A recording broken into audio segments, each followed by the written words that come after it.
There's something about your face, can't stop looking your way. What do you do to me? You make it hard to breathe. Ooh. I'm tired of the people that talk about nothing, and I'm not wasting this moment. Even though I know that letting you go would be crazy. Thinking no.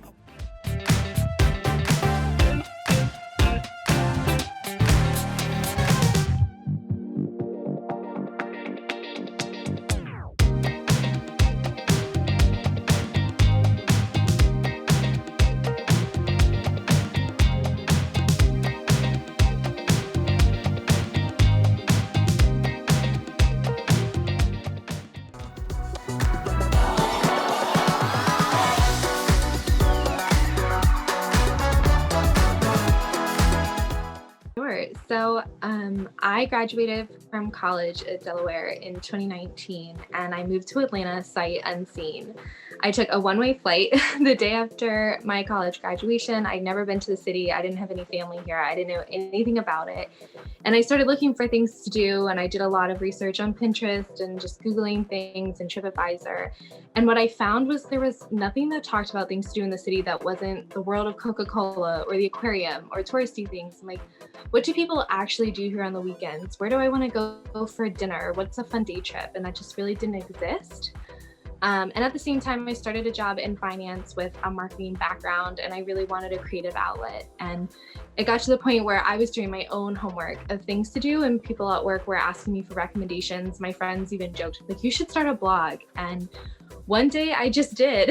And I didn't really expect it to take off. It was more for a resource of people that just moved here, and for my friends to know what I was doing. You know, my parents were reading it, excited about like my new life, 5 states away. And then it just exploded with growth. And now we have a community of young women in Atlanta that use my blog as a resource for things to do in the city.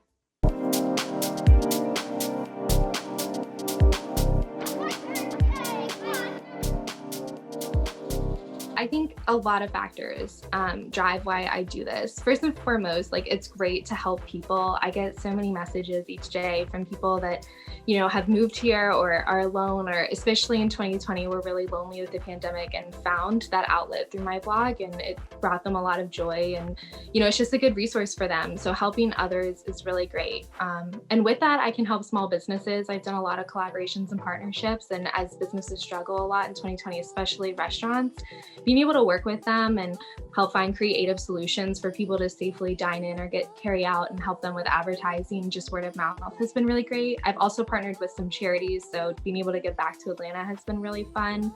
And on top of that, I'm just a creative person. So like I said, like working in finance, doing data analytics all day, like just being able to know that I can, create something has just really gotten me out of bed in the morning. So.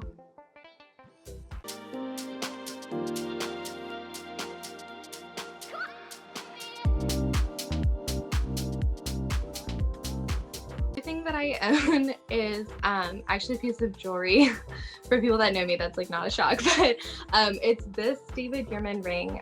My boyfriend got it for me for my college graduation. It was his gift to me, which is kind of a big gift for graduation, but there's a story behind it.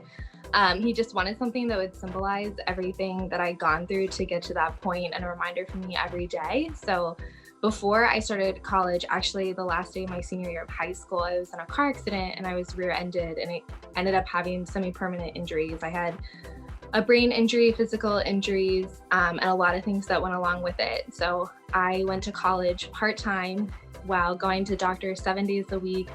I was on like 11 medications. I had a traumatic brain injury, so I had a lot of struggles with learning and retaining the information. So a lot of people didn't think, including like all of my doctors, were like, you're not gonna graduate college, and like if you do, it won't be on time. But I worked really hard and I overcame the odds, and through a lot of perseverance, I ended up graduating on time with honors on Dean's List.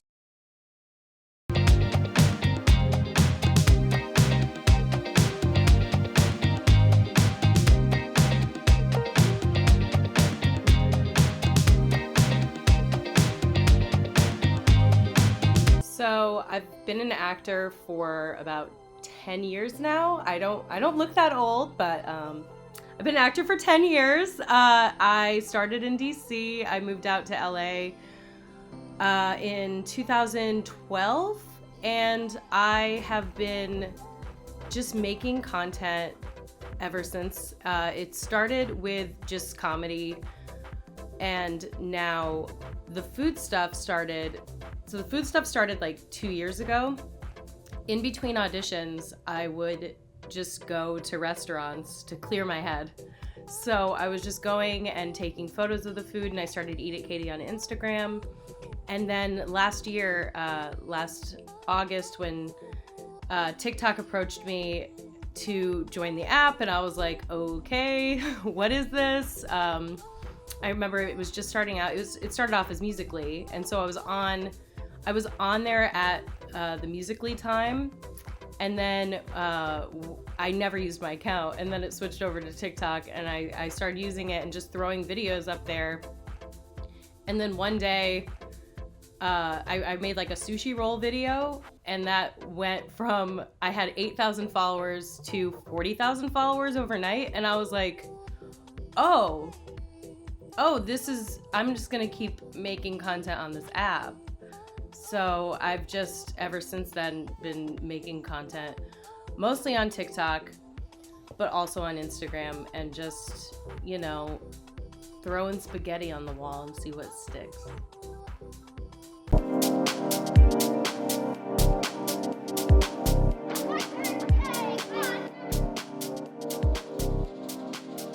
Stomach. Anytime I think about what I'm gonna do for the day, I'm like, all right, what places am I gonna eat?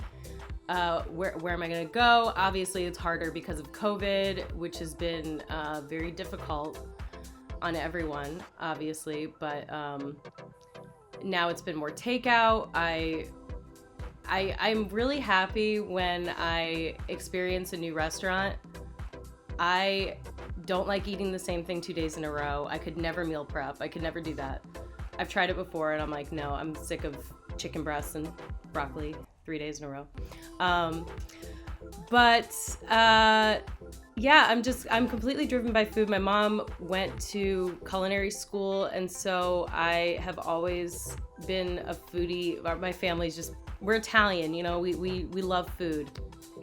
So that, and the fact that I know I have not reached my potential yet, and I know that I can never give up. So never give up that's the point.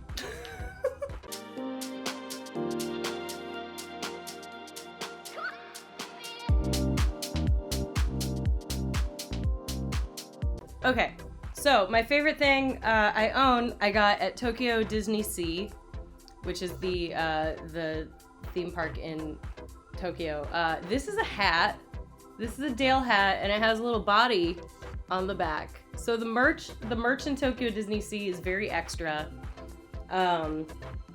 And immediately I saw it, and I was like, I need to get this hat because it's perfect. The story is, basically, I saw this hat and I said, I need that, and I got it. So I recommend going to Tokyo Disney Sea. It is the best Disney theme park, in my opinion.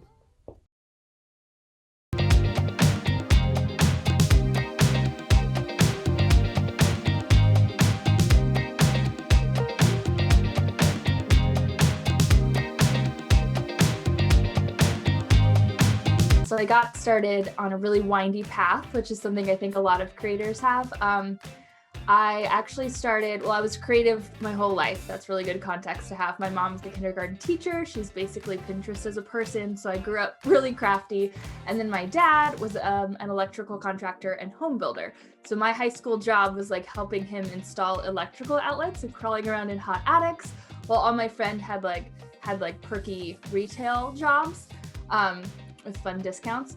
So DIY has always been a part of my life, but it wasn't like a career path I ever thought I could pursue. So come college, I went into the finance route, went into energy.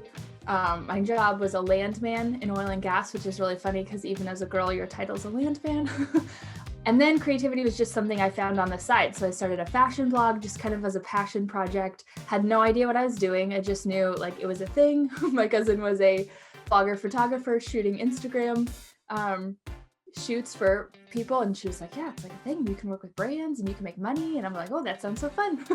So I started doing that, and then quickly realized that my passion was not in showing what I was wearing, because for the most part I'm in leggings every day. So I started adding more lifestyle stuff, just kind of exploring, and then eventually landed on like a home decor post that resonated way better than anything I had ever created.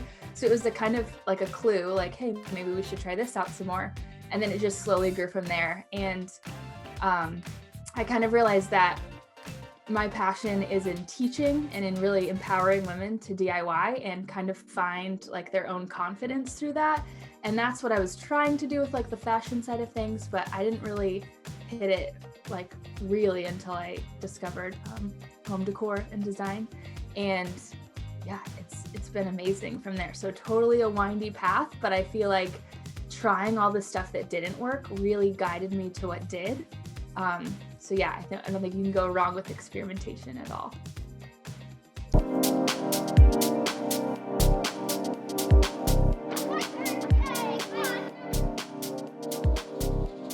Definitely my audience. I think it's one of those things where energetically it's kind of hard to like show up online every day and like be happy and show projects and be working through all this stuff.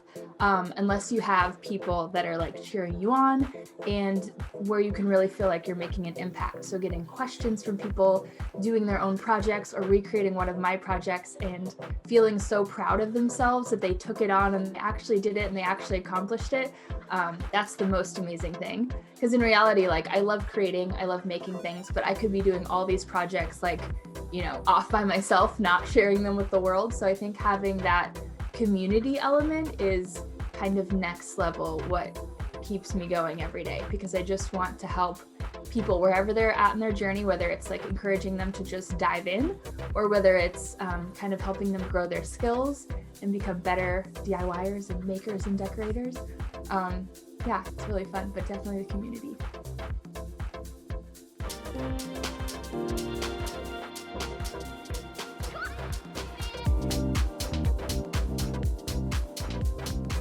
Favorite thing I own.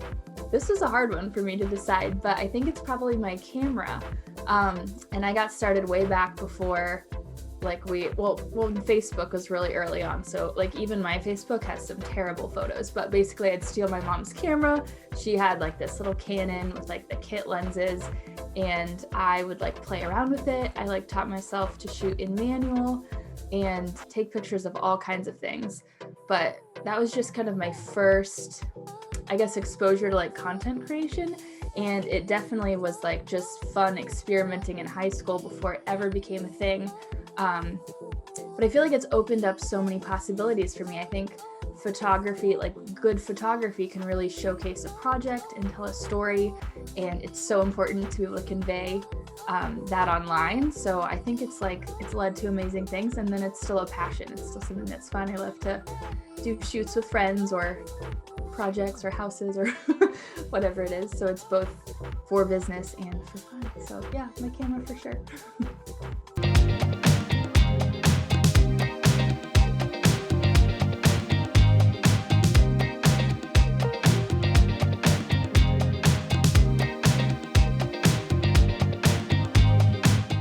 Have known each other for 10 years. Yeah. And we met on a high school improv team. So we both kind of had already started wanting to do comedy stuff in some way before that. But then when we both went to college together, we were like, we should be a comedy duo. So then that's when we started just making sketches and stuff. And then we've been doing that for years, like lots and lots of years. We were making sketches. We made a web series called Sugar Babies, and we got represented. From that, we got represented, and then started making some other stuff with. And then got represented again, and then stopped, and then just kept trying to pitch stuff to different people. And then we were coming up with a show idea, and we were like, I wonder if anyone would even relate to these jokes. So we were like, let's just write them in like a 1 minute, super quick. Because so often with the people that you go on development meetings with, they're not in your generation. Like we are on the cusp of Gen Z and millennial, and everyone we meet is like not. And so they couldn't necessarily relate to the idea of like, oh no, you can't get a job interview. Like that's something that like you can't get, because they were past that stage of life. So we basically just kind of were like, well, why don't we try to reach out to that audience directly through TikTok and see if they can even relate to it. And then everyone was like super supportive. Yeah.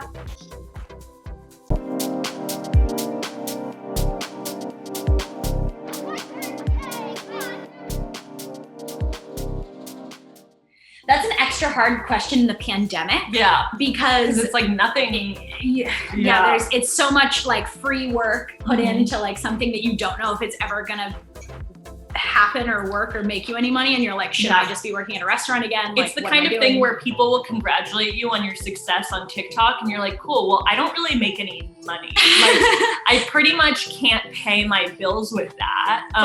So you kind of have to find something else to drive you. Yeah, I mean, like it's fun. It's really easy to have a partner, because like then, I don't know, we just like, anytime I feel tired, I know she can take the lead, and anytime she feels tired, I can take the lead. And we both just know like, okay, as much as we're gonna complain and stuff on the day-to-day, and like we're still gonna try to do the thing, like, because that's what we set out to do, and it would kind of, you know, like, might as well. Yeah, truly. I think that like the whole drive thing for me especially comes from, I think it really comes from like being able to have like another person to bounce stuff off of. Like you will never have a person who is like, you'll never be able to get down on yourself entirely, because you have another person sitting there who's on your team. Yeah. And also like it's definitely I forgot what I was gonna say.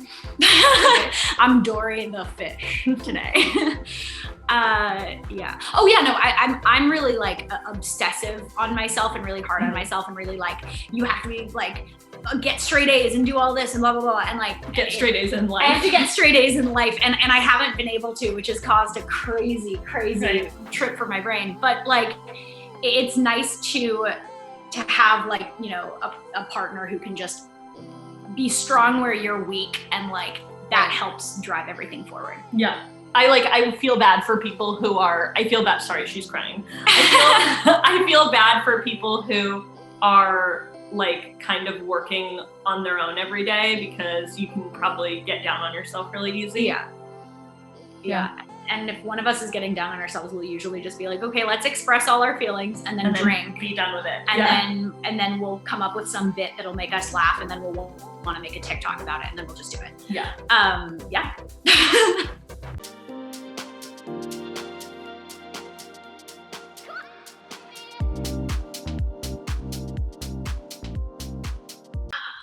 God.